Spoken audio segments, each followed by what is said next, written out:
Good morning friends. आज मैं फिर आप लोगों के लिए एक नया वीडियो लाया हूँ। अब देखिए, आज से मैं कुछ नया शुरू करने वाला हूँ। दोस्तों, जब भी भारत के किसी महापुरुष की जयंती होगी तो उस दिन मैं उन महापुरुषों से संबंधित वीडियो अपलोड करूँगा। अब देखिए, महापुरुषों से संबंधित वीडियो में आपको महापुरुष की संपूर्ण जीवन की जानकारी मिलेगी, जिसमें उनका जन्म, मृत्यु, उनकी विचारधारा और उनका भारतीय स्वतंत्रता में क्या योगदान है। ठीक है दोस्तों, अब इससे संबंधित जो क्वेश्चन रहते हैं वो आपके MPPSC और UPSC दोनों में जो इथिक्स का पेपर होता है उसमें पूछे जाते हैं दोस्तों।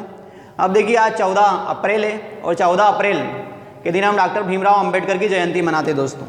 तो देखिए, 14 अप्रैल आज मैं आपको जो पढ़ाने वाला हूँ डॉक्टर भीमराव अंबेडकर के बारे में पढ़ाने वाला हूँ दोस्तों। अब देखिए, 14 अप्रैल को डॉक्टर भीमराव अंबेडकर की जयंती पूरे देश में मनाई जाती है। तो आप सभी को डॉक्टर भीमराव अंबेडकर की जयंती की बहुत सारी शुभकामनाएँ। अब देखिए, डॉक्टर भीमराव अंबेडकर की बात करें तो डॉक्टर भीमराव अंबेडकर का जन्म 14 अप्रैल 1891 14 अप्रैल 1891 को महू में हुआ था। महू वर्तमान में मध्य प्रदेश के इंदौर जिले में आता है। उस समय महू महाराष्ट्र में आता था। ठीक है दोस्तों, तो देखिए, डॉक्टर भीमराव अंबेडकर का जन्म कहाँ हुआ तो मध्य प्रदेश के महू शहर में इनका जन्म हुआ है। अब देखिए, डॉक्टर भीमराव अंबेडकर की माता का नाम क्या था भैया, तो डॉक्टर भीमराव अंबेडकर की माता का नाम था भीमाबाई। डॉक्टर भीमराव अंबेडकर की माता का नाम क्या था, भीमाबाई, और इनके पिता का नाम था रामजी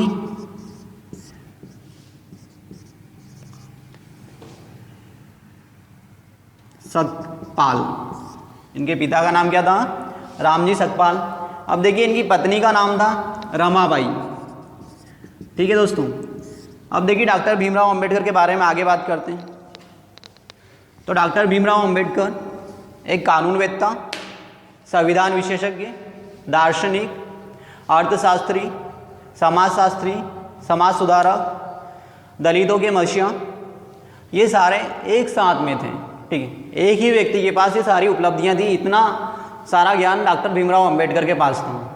ठीक है दोस्तों, अब देखिए, जो डॉक्टर भीमराव अंबेडकर के पास इतना सारा ज्ञान था, एक सामान्य व्यक्ति के लिए आने वाले 7 जन्मों में भी प्राप्त करना असफल है। अब देखिए, डॉक्टर भीमराव अंबेडकर के संबंध में शहीद भगत सिंह ने क्या लिखा है, तो डॉक्टर भीमराव अंबेडकर के संबंध में शहीद भगत सिंह ने जेल में जब होते हैं तब उन्होंने लिखा, एक पुस्तक लिखी है कि मैं नास्तिक क्यों हूँ। उसमें उन्होंने लिखा है कि मैं तो विदेशी दुश्मनों से लड़ रहा हूँ, देश में असली दुश्मन तो देश के अंदर है, असली दुश्मन देश के अंदर है, जिनसे अकेले डॉक्टर भीमराव अंबेडकर लड़ रहे हैं, जिनसे अकेले डॉक्टर भीमराव अंबेडकर लड़ रहे हैं। अगर मैं जेल से रिहा हुआ तो डॉक्टर भीमराव अंबेडकर के साथ आजीवन उस असमानता से लड़ता रहूँगा।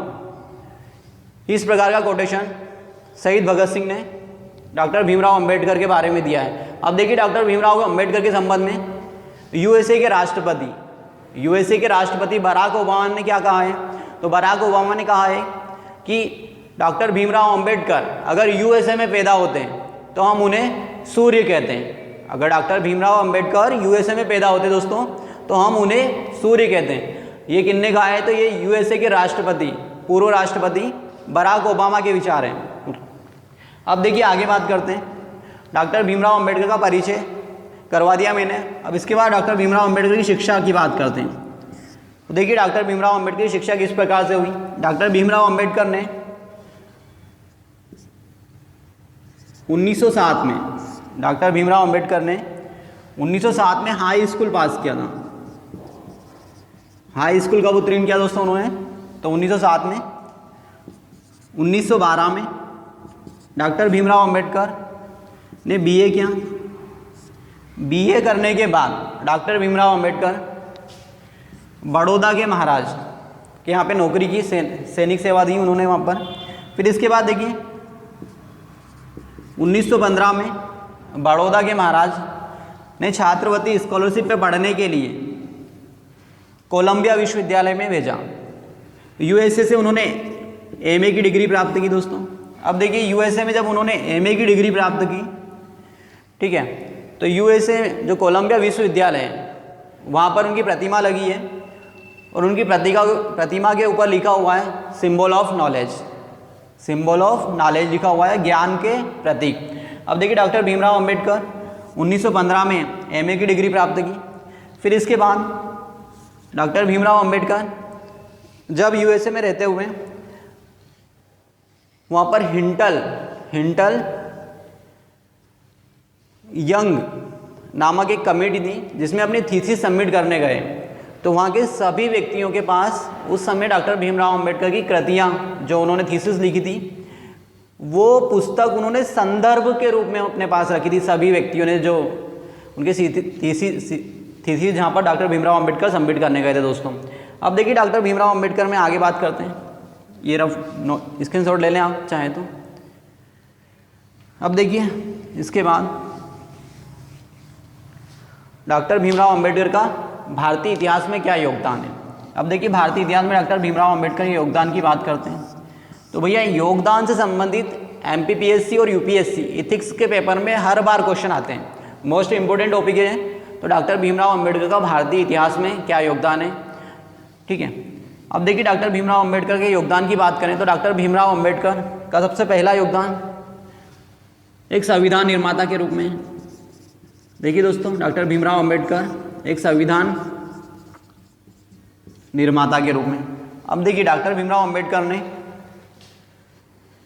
संविधान निर्माता में एक महत्वपूर्ण पद पर रहते हुए एक संविधान बनाया देश के लिए। अब देखिए संविधान निर्माण करने के लिए प्रारूप समिति का गठन हुआ था। प्रारूप समिति कब बनी दोस्तों, तो प्रारूप समिति का निर्माण किया गया था 29 अगस्त 1947 को संविधान सभा का गठन हुआ और इस संविधान सभा के अध्यक्ष डॉक्टर भीमराव अंबेडकर थे।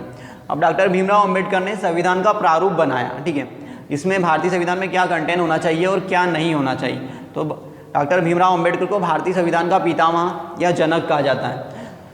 इसके बाद देखिए आगे बढ़ते हैं, वर्ण के संबंध में क्या विचार थे उनके, वर्ण व्यवस्था के संबंध में डॉक्टर भीमराव अंबेडकर के क्या विचार थे। ये पहला पॉइंट हो गया, ये सेकंड पॉइंट है।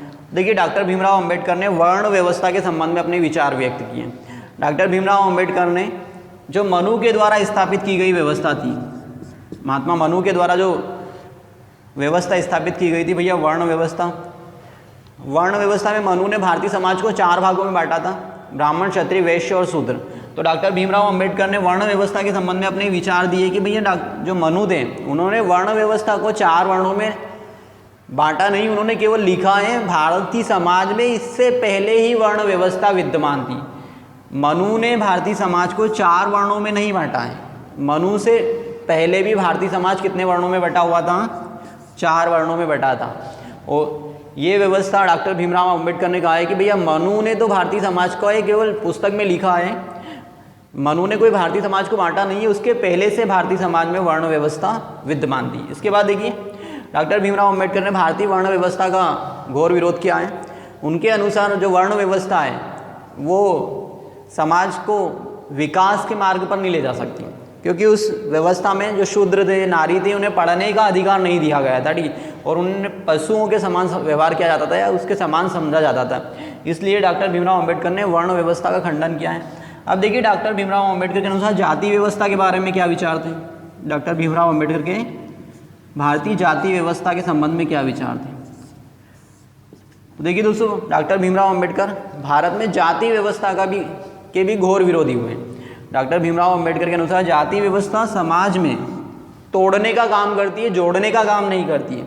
इसलिए डॉक्टर भीमराव अंबेडकर का विचार था कि भारतीय समाज से जाति व्यवस्था को समाप्त कर दिया। डॉक्टर भीमराव अंबेडकर क्या कहते थे कि भारतीय समाज का अगर विकास करना है, देश का विकास करना है, तो भारतीय समाज से क्या समाप्त कर दिया जाए, जाति व्यवस्था समाप्त कर दिया जाए, ताकि समाज में ऑटोमेटिक ऊंच नीच और ये असमानताएं ऑटोमेटिक समाप्त हो जाएगी। अब देखिए इसके बाद आगे बढ़ते हैं दोस्तों, ये आप स्क्रीनशॉट ले लें ताकि आपको रिवीजन करने में फ़ायदा मिलेगा। दोस्तों ले लिया होगा आपने। अब देखिए इसके बाद दलितों के मसीहा, दलितों के मसीहा। अब देखिए डॉक्टर भीमराव अंबेडकर को दलितों का मसीहा क्यों कहा जाता है, तो डॉक्टर भीमराव अंबेडकर ने दलितों के उद्धार करने के लिए, दलितों को समाज में बराबर का स्थान दिलाने के लिए कई संवैधानिक प्रावधान किए संविधान में और कई संघर्ष किए, कई आंदोलन उन्होंने चलाए। जो दलितों के साथ सामाजिक भेदभाव, अस्पृश्यता, छुआछूत, मारपीट या अभद्रता होती थी, वो स्वयं डॉक्टर भीमराव अंबेडकर ने भी अपने जीवन में भोगा है। स्वयं ने उस समस्या से ग्रसित थे, स्वयं उस समस्या से पीड़ित थे। तो डॉक्टर भीमराव अंबेडकर ने दलितों के उद्धार करने के लिए सबसे ज़्यादा योगदान दिया है। अब तो इस कारण उन्हें दलितों का मसीहा कहा जाता है डॉक्टर भीमराव अंबेडकर। अब देखिए नारी उत्थान के लिए डॉक्टर भीमराव अंबेडकर का क्या योगदान है दोस्तों। तो नारी उत्थान के लिए डॉक्टर भीमराव अंबेडकर का योगदान क्या है, अगला टॉपिक नारी उत्थान में डॉक्टर भीमराव अंबेडकर का योगदान। अब देखिए भैया नारी उत्थान करने के लिए डॉक्टर भीमराव अंबेडकर ने क्या क्या काम की। तो भैया नारियों को पुरुषों के बराबर अधिकार दिलवाएं, नारियों को पुरुषों के बराबर अधिकार दिलाएं, शिक्षा का अधिकार दिलाएं, ठीक है। फिर इसके बाद बाल विवाह के विरोध में कानून बनाए उन्होंने कि भारत में बाल विवाह ना किया जाए। सती प्रथा की घोर विरोध किया उन्होंने, ठीक है दोस्तों। और डॉक्टर भीमराव अंबेडकर ने उस समय जो महिलाओं को केवल एक चार दीवारी में बंद करके रखा जाता था, मतलब घर का ही काम करेगी महिलाएं, तो भारतीय महिलाओं के लिए उन्होंने घर के दरवाजे खोल दिए ताकि वो किसी भी क्षेत्र में जाकर विकास उन्नति कर सके, देश के विकास में अपना योगदान दे सकें। अब देखिए दोस्तों अगला है डॉक्टर भीमराव अंबेडकर के योगदान में नारी उत्थान, दलित उत्थान। देखिए संविधान निर्माता के रूप में, वर्ण व्यवस्था के रूप में, जाति व्यवस्था के रूप में, दलितों के मसीहा के रूप में, नारी उत्थान के रूप में। अब देखिए अर्थशास्त्र के क्षेत्र में क्या योगदान है डॉक्टर भीमराव अंबेडकर का। अर्थशास्त्र के क्षेत्र में अब देखिए दोस्तों डॉक्टर भीमराव अंबेडकर ने अर्थशास्त्र के क्षेत्र में क्या योगदान दिया। तो डॉक्टर भीमराव अंबेडकर ने अर्थशास्त्र के क्षेत्र में भैया प्रॉब्लम ऑफ रूपीस नामक एक पुस्तक लिखी है।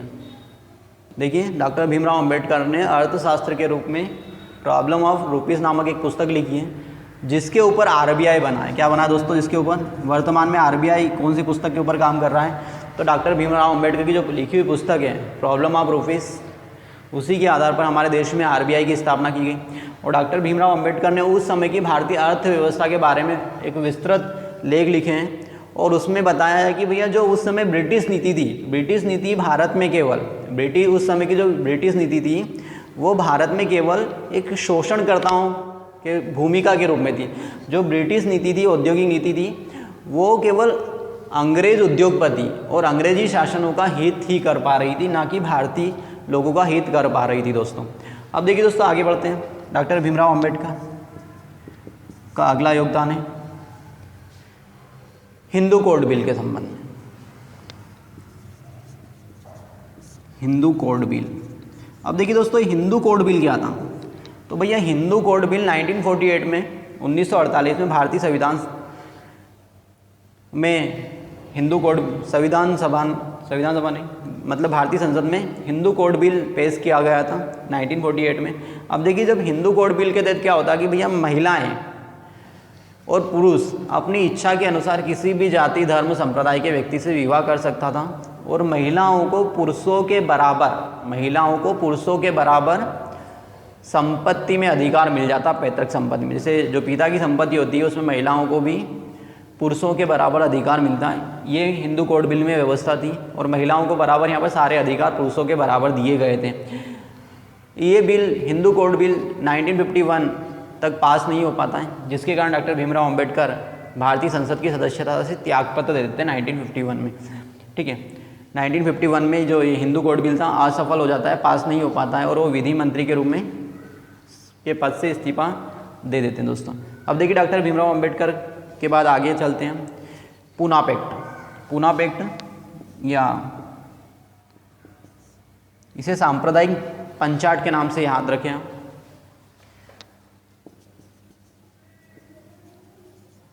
सांप्रदायिक पंचाट या पूना पैक्ट, ठीक है। अब देखिए कम्युनल अवार्ड कहते हैं, इससे संबंधित आपका पूना पैक्ट है। तो सांप्रदायिक पंचायत या कम्युनल अवार्ड क्या हुआ था। अब देखिए इसके पहले थोड़ा सा हम बैक में चलते हैं, स्क्रीनशॉट ले लें आप ताकि मैं रफ करके आपको आगे बता पाऊँ। ले लिया होगा आप लोगों ने स्क्रीनशॉट। अब देखिए दोस्तों सांप्रदायिक पंचायत या पूना पैक्ट क्या था। अब भैया 3 गोलमेज सम्मेलन हुए थे 1930, 1931 और 1932। ये 3 गोलमेज सम्मेलन कहाँ हुए? लंदन में हुए। इन तीनों गोलमेज सम्मेलनों में भाग लेने वाले एकमात्र भारतीय डॉक्टर भीमराव अंबेडकर थे। ये क्वेश्चन कई बार एग्जाम्स में पूछा गया है कि तीनों गोलमेज सम्मेलनों में भाग लेने वाले एकमात्र भारतीय व्यक्ति कौन थे, तो डॉक्टर भीमराव अम्बेडकर थे। अब देखिए तीनों गोलमेज सम्मेलन हुए, तो जो दूसरा गोलमेज सम्मेलन हुआ 1931 में, 1931 में 1931 में दूसरा गोलमेज सम्मेलन हुआ। इसमें जो दलित समुदाय था, कौन सा समुदाय दोस्तों, दलित समुदाय, 1931 में दूसरे गोलमेज सम्मेलन में जो दलित समुदाय था उस समुदाय के विकास के लिए यहाँ पर सांप्रदायिक पंचायत आया, कम्युनल अवार्ड आया। इस अवार्ड में क्या करा दोस्तों, इस अवार्ड में ये करा कि दलितों को 2 वोट देने के अधिकार दिए गए। कितने वोट, दलित 2 वोट देंगे, मतलब प्रत्येक दलित को कितने वोट देने का अधिकार हुआ दोस्तों, 2 वोट देने का अधिकार हुआ। 1 वोट वो किसे देंगे भैया, तो 1 वोट तो वो दलित उम्मीदवार को ही देते। किस उम्मीदवार को देते हैं, दलित उम्मीदवार को। और जो दूसरा वोट था वो सामान्य उम्मीदवार को देते हैं, मतलब जो सामान्य वर्ग का उम्मीदवार था उस व्यक्ति को देते हैं। तो ये 2 वोटों के अधिकार दिया गया था किसमें, सांप्रदायिक पंचायत कम्युनल अवार्ड में। अब देखिए ये व्यवस्था दूसरे गोलमेज सम्मेलन में की गई थी। अब ये जब सांप्रदायिक अवार्ड या कम्युनल अवार्ड आया तो जिसका विरोध यरवदा जेल में महात्मा गांधी ने किया। महात्मा गांधी ने इस अवार्ड का विरोध करने के लिए क्या करा भैया, अनशन कर दिया। महात्मा गांधी ने कम्युनल अवार्ड या सांप्रदायिक अवार्ड का विरोध करने के लिए क्या करा, पुणे की जो यरवड़ा जेल है उसमें अमरण अनशन धारण कर लिया और महात्मा गांधी और डॉक्टर भीमराव अंबेडकर के बीच पूना पैक्ट हुआ। कौन सा पैक्ट हुआ, पूना पैक्ट या पूना समझौता। ये मोस्ट इंपॉर्टेंट है, 1932 में हुआ था। ये कब हुआ था, 1934, 24 सितंबर 1932 को पूना की जेल में डॉक्टर भीमराव अंबेडकर और महात्मा गांधी के बीच में पूना पैक्ट हुआ। अब देखिए पूना पैक्ट से क्या प्रभाव पड़ा। पूना पैक्ट के तहत महात्मा गांधी और डॉक्टर भीमराव अंबेडकर के बीच में समझौता होता है, और ये समझौता कराने में किनका योगदान है, तो डॉक्टर राजेंद्र प्रसाद और पंडित मदन मोहन मालवीय। राजेंद्र प्रसाद और पंडित मदन मोहन मालवीय ने इस पूना पैक्ट में महत्वपूर्ण भूमिका निभाई ताकि ये पूना पैक्ट हो सका। अब देखिए इस पूना पैक्ट का क्या प्रभाव हुआ दोस्तों, तो इस पूना पैक्ट के तहत ये हुआ कि भैया जो ये 2 कैंडिडेट को मत देने का अधिकार ये समाप्त कर दिया। इसके तहत क्या हुआ, 2 जो कैंडिडेट को वोट दे पा रहे थे वो अधिकार समाप्त कर दिया, और केंद्रीय असेंबली और प्रांतीय असेंबली में जो दलित समुदाय था उनके लिए सीट आरक्षित कर दी। यहाँ पर क्या करा दोस्तों, देखिए केंद्रीय और प्रांतीय जो असेंबली थी उस समय, उन दोनों असेंबलियों में, मतलब उन असेंबलियों में क्या करना कि भैया दलित समुदाय के लिए सीटों का आरक्षण की व्यवस्था करी। ये व्यवस्था हुई यहाँ पर, और ये जो 2 मतों का अधिकार था ये समाप्त कर दिया पूना पैक्ट के तहत। अब देखिए दोस्तों आगे बढ़ते हैं, करते रफी इसके शॉर्ट ले लें आप, ताकि आपको रिवीजन करने में फ़ायदा मिलेगा इसका। कुछ कर गए दोस्तों वो भीम थे, कुछ कर गए दोस्तों वो भीम थे, दुनिया को जगा गए वो भीम थे। हमने तो इतिहास पढ़ा है दोस्तों, इतिहास लिख गए वो भीम थे, डॉक्टर भीमराव अंबेडकर के जीवन से हमें अत्यंत प्रेरणा मिलती है संघर्ष की। उनका पूरा जीवन संघर्ष में व्यतीत हुआ, और उनके जीवन के कारण ही आज हमारा देश आगे बढ़ पाया है। इतना संघर्ष उन्होंने किया, हमारा एक व्यवस्थित संविधान बना कर दिया, जिससे आज हमारा देश एक उन्नति के मार्ग पर चल रहा है दोस्तों। तो आप लोगों को डॉक्टर भीमराव अंबेडकर की जयंती की बहुत बहुत बधाई। ठीक है दोस्तों, और डॉक्टर भीमराव अंबेडकर का जो निधन था वो हुआ आपका 6 सितंबर 1956 को। डॉक्टर भीमराव अंबेडकर का क्या हो गया था, निधन हो गया। अब देखिए डॉक्टर भीमराव अंबेडकर ने काठमांडू, कहाँ पर, काठमांडू नेपाल में बौद्ध सम्मेलन हुआ। उसमें डॉक्टर भीमराव अंबेडकर ने बौद्ध धर्म को अपनाया, और जब उन्होंने बौद्ध धर्म को अपनाया तो उन्हें नवबौद्ध की उपाधि दी गई थी, नवबुद्ध की उपाधि दी गई। ठीक है, काठमांडू में उन्होंने बौद्ध धर्म अपना लिया और वहीं पर उन्हें नवबुद्ध की उपाधि दी गई। और उस समय उनके साथ में लगभग लगभग 5 लाख लोगों ने बौद्ध धर्म को अपनाया था दोस्तों। ठीक है दोस्तों, ये डॉक्टर भीमराव अंबेडकर के ऊपर पूरा वीडियो हो गया। अगर आपको ये वीडियो अच्छा लगा हो तो मेरे चैनल को लाइक शेयर सब्सक्राइब करना ना भूलें।